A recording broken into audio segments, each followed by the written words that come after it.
Hi, a belated good morning. Among the understandable widespread demand for a general election at the moment, which I believe is entirely justified, there's also a great deal of bollocks being talked about mandates, who has them and who doesn't have them. What is a mandate? Well, a mandate in electoral terms is to set out before an election or some major change uh, exactly what you plan to do and then putting it to the people. Are they prepared to permit you to do it? And if they are, you go ahead and do it. That's a mandate. Now, our mandates are predominantly gained by elections and policies. However, everybody recognises that once elected, a government has to react to events that are happening. And that may call the commitments made during the mandate into question. So we have to accept that validity. But among the nonsense that's being talked at the moment, it reflects the fact that people don't understand the nature and structure of our democracy. They seem to think we're in a presidential system and that the Prime Minister is the President. He or she is not the President. He or she is the head of the political party that either hopes to be in government or actually is in government, elected by whatever mechanisms that party has chosen to elect their leader.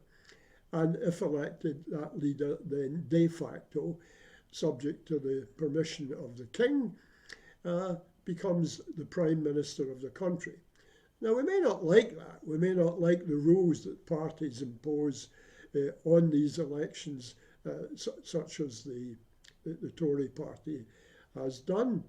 But that's the fact of our law and the way we operate things. And in the absence of a written constitution, we have anomalies like that. Now, these things have happened before. They happened with Gordon Brown, and they happened with others. So who has a mandate or what a mandate is, we've got to be clear in our minds about that. The Herald today carries a letter from Paul Teenan in Glasgow, who takes the pains to say he doesn't approve of what the Tories are doing and thinks it's bloody awful, etc. But in his subsequent comments makes it pretty clear that he's no fan of the SNP or independents either. And he takes Nicola to task for saying that Rishi Sunak doesn't have a mandate and there should be a general election, pointing back to the situation that prevailed when Alex Salmond resigned after the 2014 referendum. Nicola became the leader of the SNP, and by default, in effect, and went on to launch a prospectus for the 2015 general election. And Paul Teenan claims that she had no mandate. Well, let's look exactly at what the 2015 manifesto said. I, by the way, was at the launch, the manifesto launch, early in 2015 in the Edinburgh International Climbing Centre, a spectacular venue with a spectacular turnout of European press, Scottish press, English press, media, and international media. There was great interest in this. And Nicola, a tiny figure in high heels, appeared on a giant stage. Everybody thought she might be going to be abseiled down the rock face, which was the backdrop to the stage, but she didn't quite do that. And I think somebody later said to her, "Why didn't you abseil down the rock face?" And she said, "What, in these peery heels?" So there were elements of humour. But anyway, as she began her opening address, as I remember it vividly, I was sitting, I think, in the second row from the front, behind an array of SNP notables.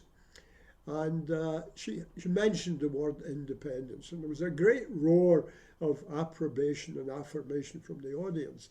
And Nicola promptly made a hand movement to dampen it down. And she said, paraphrasing her words, we fought the independence referendum and we lost. And our position is now that we will attempt to cooperate with whichever government is elected and elect a healthy number of SNP MPs to Parliament to influence that government and exercise their influence through the Westminster government. In other words, she accepted the results of the referendum. However, she made it very clear, I can't remember her exact words at the manifesto launch, but she made very clear what later appeared in her manifesto for that election. And the manifesto said that there were two triggers for an Indie Ref 2. Clear and sustained evidence of majority preferring independence, e.g. successive opinion polls showing a majority for yes, because that's the only way in the absence of a referendum that you can determine whether it's likely that you would have a majority or not. And then there was a big or, not and, or, Scotland being taken out of the EU against our will, which of course happened. So that was quite clear. Nicola went on to achieve a landslide, incredible landslide victory in that 2015 election.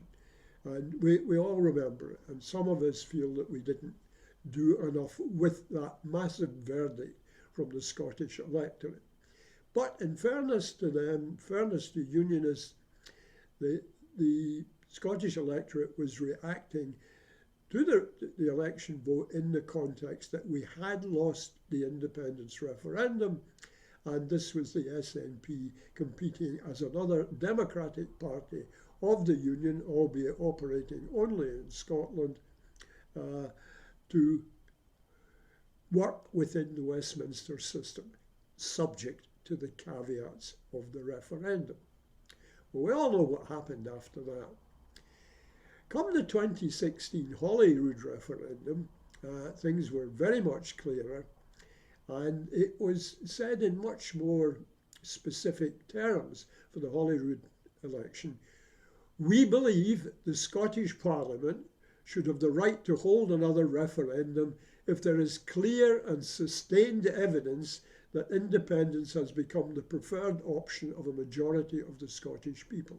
Or, again there's that or, if there is a significant and material change in circumstances that prevailed in 2014, such as Scotland being taken out of the EU against our will. Well, that was perfectly, abundantly clear to anybody who wanted to look at the facts in it. And despite Paul Teenan's claim that Nicola has been contradictory and unfair and a number of other unkind things that he says about her, she was not in contradiction of any of her behaviour or any of her manifestos when she said that the present Tory government does not have a mandate to continue with a programme that they undoubtedly will engage in of radical austerity. She wasn't challenging the mechanism by which Rishi Sunak was elected. She was saying that there had been, by any standard, massive material change from the 2019 election that elected Boris Johnson, who had a mandate in the context of that time, and that warranted it. The opinion polls showed a massive switch to Labour as the only other credible UK party, given that SNP had a limited number of Scottish MPs to play with and operated in Scotland. So there's no contradiction there whatsoever in my view. So I stuck up earlier on Twitter my blog on this subject, and you can read it. I know it's confusing, and it's hard to get a grip on it. But remember two things. One, we don't have a presidential system. We don't have a written constitution, we being, unfortunately, the United Kingdom of four nations that we're trying to get the hell out of. And that we do not have a presidential system. The Prime Minister is not elected by the country as Prime Minister. The Prime Minister is not elected by the electorate at all. He's elected by tiny electorates structured within the rules of the ruling party, in this case, the Tories. So let's, for God's sake, Unionists and Nationalists alike, be clear on what we're talking about. And don't expect things to be simple. They're not entirely simple in our complex democracy. But we should be bright enough, or at least some of the electorate should be bright enough to understand what's going on and be careful what they say, not make claims that can't be substantiated, but also not claim nonsense to be fact when it's simply an attempt to gain a political advantage. We're in difficult times. This isn't the time to do that. Sorry if I've been a bit unstructured in this. I'm not working from notes. I'm reacting to thoughts and letters from today. So have a nice day. I intend to do my best to have one, and the weather's looking good at the moment.